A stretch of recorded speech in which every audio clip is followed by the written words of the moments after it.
In 2004, I was giving a talk for Bank of America in Atlanta, Georgia, at the Marriott Marquis. It was for about 1,500 people, and the SVP of that division said, it was on comfort zones. And he said, if you're going to do something for my people about comfort zones, I want you to do something way outside your comfort zone, and we'll underwrite the cost, we'll fund it, we'll film it, and that will be your intro, because it was a 3 Jumbotron, 5-camera shoot. It was kind of a real big production. So my first thought was, why can't I just do what I normally do, right? Why do I have to get outside? But I said, okay. So I went to Sarah, who's my wife now, my girlfriend at the time, and I said, what's something outside my comfort zone? What's something that I don't like to do? And she said, well, you're not too fond of jumping out of airplanes. Why don't you go skydiving? So I said, okay, that's what I'm going to do. So I scoured the country to find who I thought was the best skydive instructor around. I found him in Jacksonville, Florida. At that particular time, he had logged 7,500 jumps. Okay, he jumped a lot out of an airplane. Matter of fact, he was the guy that trained George Bush Sr. on his 80th birthday. You know, when he jumped out of an airplane, if you ever remember that, he jumped out, he trained him. I said, it's good enough for him, it's good enough for me. So I went down there, I flew down there, and I said, what are my options? He said, well, option number 1 is, in about 20 minutes, we can go tandem. It's just real easy. We just tie each other together, we get into the plane, we go up 14,000 feet, you just enjoy the ride, I take care of everything. And I said, well, that's probably not too far outside the comfort zone. What's option 2? Option 2, you take a long class, you put your own chute on, you get in the plane, you go up 14,000 feet, you jump out, you pull your ripcord whenever you're ready. And I said, well, that might be a little too far outside my comfort zone. Is there anything in the middle? He said, yeah, option 3, you take a little bit of a shorter class time, you put your own parachute on, you get into the plane, you go 3,500 feet, and you go static line, which means you jump out and you're tied to the airplane, so the airplane pops your chute for you. I said, okay, we'll do that. So I called Bank of America, told them I was going to do it. There's actually film crews that all they do is make money filming. Talk about a business, all they do is film people that jump out of airplanes.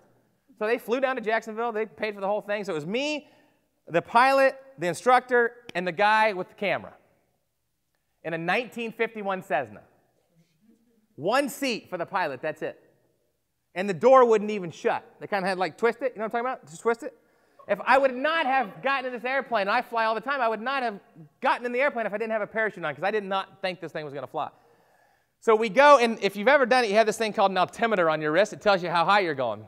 So I'm in the airplane, and I look at my altimeter. We're 1,000 feet. I swear we're 10 miles off the ground, and I'm saying there's absolutely no way I can do this. But I just keep talking to myself, keep coaching myself.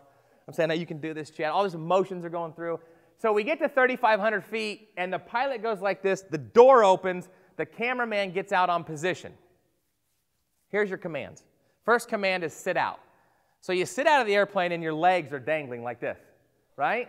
I'll do it like this so you can see, all right? So my legs are dangling. Next command is climb. So then you climb out on the wing like this. So I'm out there. A 1951 Cessna maybe goes 90 miles. I don't know how fast it goes. It feels like going 1,000 miles an hour. I mean, the wind's just hitting you in the face.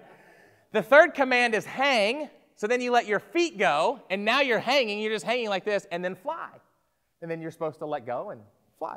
So I remember nothing from after I hear fly until my chute pops. So thank goodness I didn't pull my own ripcord, or I wouldn't be here today. So chute pops, and I look up, there's a little thing called a slider. You know what I'm talking about? You've done this, right? There's a little thing called a slider. You check all your lines. Everything was fine.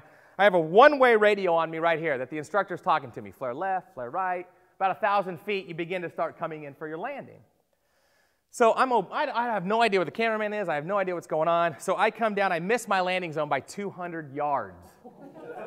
I land on the runway. I land on concrete.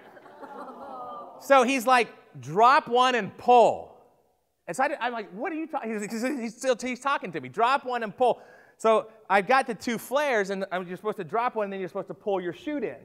So that's what I did. So I finally figured it out, and I walked back, and my first question was, how was my exit? Because he told me something during the class. He said, when you leave the aircraft, I didn't think about this, but if you leave the aircraft, you have to make sure you give your chute the highest probability when it pops. If you leave the aircraft and twist or anything like that, you know, your chute's going to roll up in you. So the whole Sunday night, I'm in my hotel room. I'm on the ground. My head's on a pillow. My feet are on the chair. This is how I sat there. Probably not the best hygiene, Scott would say, but this is how I slept. I mean, So my first question was, how was my exit? And he said, well, it actually looked like you're trying to run back into the airplane. That's what he told me. He said, it looks like this. And I said, thank God that's over. And the cameraman comes over and he said there was a glitch. The camera didn't work. So you know what I had to do?